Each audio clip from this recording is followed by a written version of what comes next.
Hello दोस्तों, आज के वीडियो में हम लोग देखने वाले हैं मोशन इन 1, 2 एंड 3 डायमेंशंस। तो सबसे पहले हम ये बात करते हैं कि डायमेंशंस क्या होता है और हमारे पास में कितने डायमेंशंस होते हैं। देखिए, अगर हम लोग डायमेंशन की बात करें तो हमारे पास में टोटल 3 डायमेंशंस होते हैं। एक होता है x, दूसरा होता है अपने पास में y और तीसरा होता है अपने पास में z, है ना। एक होता है x, ये आगे पीछे वाला, ये हो गया ऊपर नीचे आपका y और दाएं बाएं आपका हो गया z। ये आप इसको ये मान सकते हैं कि आगे पीछे x, दाएं बाएं मतलब लेफ्ट राइट y और ऊपर नीचे z, कोई सा भी आप कंसिडर कर सकते हैं, वो कोई इशू नहीं है। तो टोटल हमारे पास में 3 डायमेंशंस होते हैं। ये चीज़ अभी हम लोगों ने देखी। अगर हम लोग 1 डायमेंशन मोशन की बात करें तो ये चीज़ समझने के बाद में इन मोशन को समझना काफ़ी ज़्यादा ईजी है।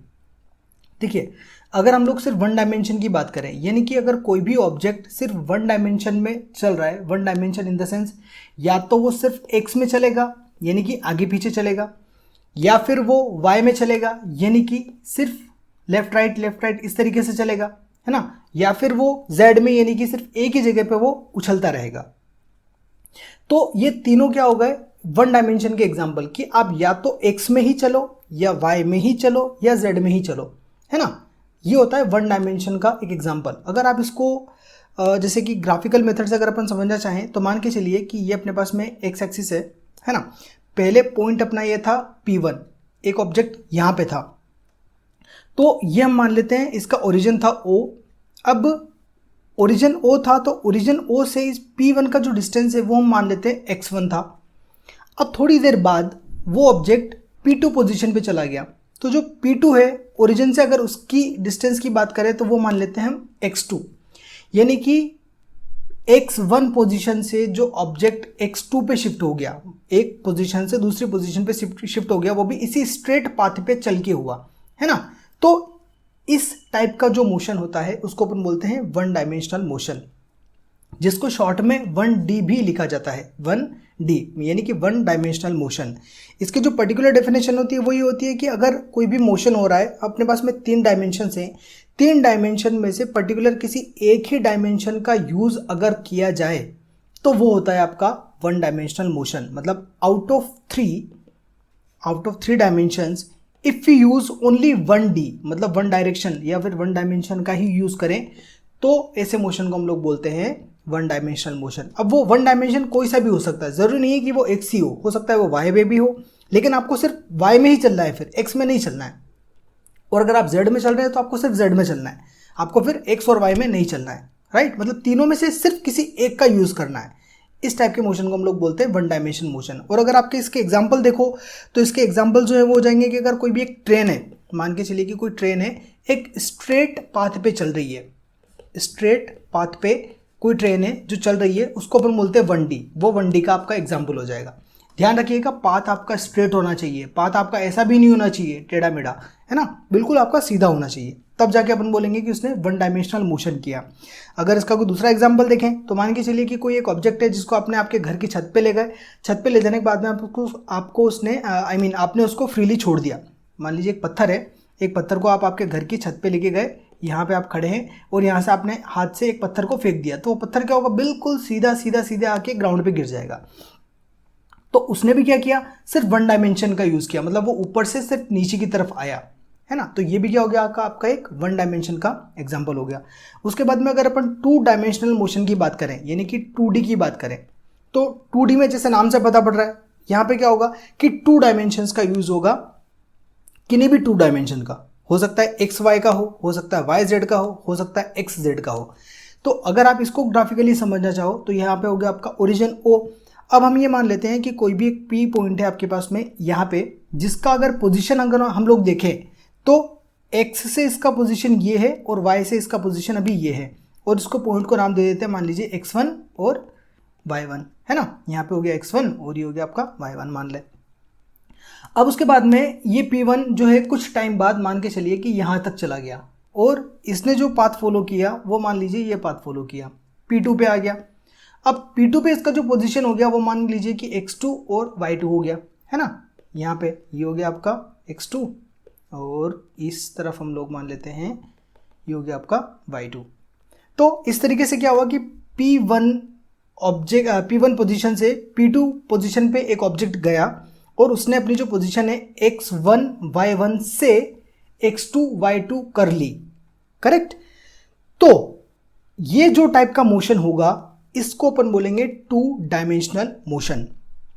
अगर कोई भी ऑब्जेक्ट तीनों डायमेंशंस में से किन्हीं भी 2 डायमेंशंस का अगर यूज करता है, 2 आउट ऑफ 3, है ना, 3 डायमेंशन होते हैं, 3 में से किन्हीं 2 का यूज करेगा तो उसको अपन बोलेंगे 2 डायमेंशनल मोशन, करेक्ट। अब अगर इसके एग्जांपल की बात करें तो इसका एग्जांपल जो है आपका, जैसे कि मान लीजिए जो प्लेनेट्स है अपने, है ना, प्लेनेट्स जो होते हैं सन के अराउंड क्या करते हैं, चक्कर लगाते हैं। तो जो प्लेनेट्स का मोशन होता है सन के अराउंड, ये होता है आपका 2 डायमेंशनल मोशन का एग्जांपल। उसके बाद में अगर आप दूसरे किसी एक प्रैक्टिकल बेसिस पे बात करें तो जैसे मान के चलिए कि एक कोई कार है, एक कार जो कि जिगजैग पाथ पे चलती है। जिगजैग पाथ पे अगर वो चल रही है, ट्रैफिक में जनरली यही होता है कि आपको कभी लेफ्ट कभी राइट कभी सीधे इस तरीके से चलना पड़ता है। तो जिगजैग पाथ जो होता है, जिगजैग मतलब आप इसको इस तरीके से समझ सकते हो, है ना। अगर इस तरीके से कोई कार चल रही है तो ये जो एग्जाम्पल ये भी आपका क्या हो जाएगा, 2 डायमेंशनल मोशन का एग्जाम्पल हो जाएगा, राइट। तो ये होता है 2 डायमेंशनल मोशन का।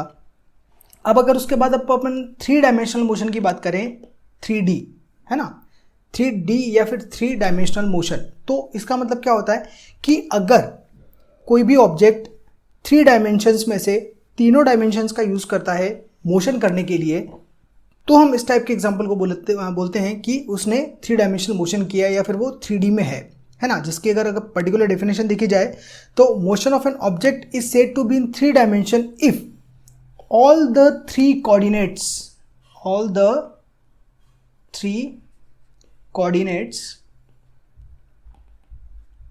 specifying its position,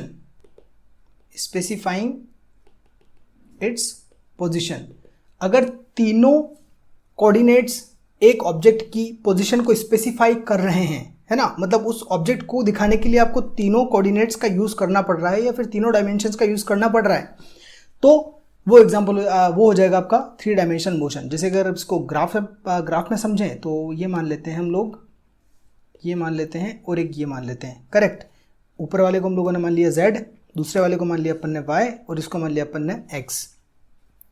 अब मान लीजिए कि कोई भी ऑब्जेक्ट अपना अभी इस पोजीशन पर है यहाँ पे, हालांकि ये 3D में है तो थोड़ा सा समझाना टिपिकल होगा, बट फिर भी आप एक बार कोशिश करिए इसको समझने की। x1 y1 और z1 ये अपन इसकी पोजीशन मान लेते हैं, ठीक है। ये x y और z तीनों पर है ये वाला पॉइंट। अब ये थोड़ी देर बाद यहाँ चला जाता है, ये आपको थोड़ा सा ये मानना पड़ेगा स्पेस में किसी जगह पे है, क्योंकि ये आप 3D में स्ट्रक्चर है।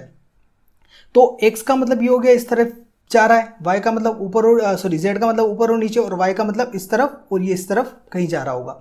इस तरीके से ये इसका 3D स्ट्रक्चर है। और ये कोई भी एक प्लेन में आपका पॉइंट रखा हुआ है, कुछ टाइम बाद ये यहाँ पे चला गया तो इसकी पोजीशन मान लेते हैं अपन x2 y2 और z2, है ना। तो ये क्या होगा आपका 3D में हो गया, ये यहाँ से यहाँ तक चला गया, तो ये क्या हो जाएगा आपका 3 डायमेंशनल मोशन। मतलब पहली वाली जो पोजीशन थी वो पोजीशन क्या थी, x1 y1 z1। x1 y1 z1 की जगह कोई भी वैल्यू हो सकती है, मान लीजिए 2 3 4, है ना। यहाँ पे मान लेते हैं 2 3 और 4, यानी कि x एक्सिस से वो 2 डिस्टेंस पर था, y एक्सिस से वो 3 डिस्टेंस पे था, और z एक्सिस से वो 4 डिस्टेंस पे था। आफ्टर सम टाइम उसने जो अपनी पोजीशन चेंज करी वो ये कर ली उसने, मान लीजिए कि लेट्स से 5 4 1 ये मान लेते हैं अपन, करेक्ट। तो यहाँ पे क्या हो गया, x की जगह पे पहले 2 था, अब कितना हो गया 5, y की जगह पे पहले 3 था, अब कितना हो गया 4, z की जगह पे पहले 4 था, अब कितना हो गया 1। तो इसने अपनी तीनों कोऑर्डिनेट्स की जो पोजीशन थी वो चेंज कर ली। तो ये क्या हो गया आपका 3 डायमेंशन में मोशन हो गया। तो इसको अपन बोलते हैं 3 डायमेंशनल मोशन, राइट। और अगर अपन इसके एग्जांपल देखें तो मान लीजिए कि कोई भी एक काइट है जो अगर फ्लाई कर रही है, a kite flying in the sky, correct. और क्योंकि वो क्या होती है कि कभी इधर जाएगी, कभी उधर जाएगी, कभी इधर जाएगी, कभी ऐसे, और कभी नीचे आएगी, कभी ऊपर आएगी हवा में। मतलब जिस तरह हवा का बहाव रहेगा और आप उसको जिस तरीके से उड़ाएंगे उस तरीके से क्या होगा, वो उड़ेगी। तो जो एक काइट का एग्जाम्पल होता है वो आपका बेस्ट एग्जाम्पल होता है 3D को समझने के लिए, मतलब 3 डायमेंशन मोशन को समझने के लिए। अगर इसके अलावा अपन बात करें तो एक एरोप्लेन मान लीजिए, जो एरोप्लेन होता है, एरोप्लेन का जो उड़ने का वो होता है स्पेस के अंदर, जब वो उड़ता है तब वो भी क्या होता है आपका 3 डायमेंशनल मोशन होता है, क्योंकि वो स्पेस के अंदर नीचे भी जा सकता है, ऊपर भी जा सकता है, लेफ्ट में भी जा सकता है, राइट में भी जा सकता है, और आगे तो वो चल ही रहा है ना। हालांकि वो पीछे नहीं आता बट आगे तो चल ही रहा है ना। जैसे आगे गया, ये लेफ्ट में भी जा सकता है, ये राइट में भी जा सकता है, उसके बाद में वो थोड़ा सा अपनी हाइट को कम भी कर सकता है, नीचे भी जा सकता है और वापस ऊपर भी चढ़ सकता है। तो इस टाइप के जो एग्जांपल्स होते हैं इनको अपन बोलते हैं 3 dimensional motion, right. I hope ये आपको वीडियो समझ में आया होगा, और अगर कोई डाउट अब फिर भी रहता है तो आप लोग कमेंट सेक्शन में पूछ सकते हैं। Thanks for watching.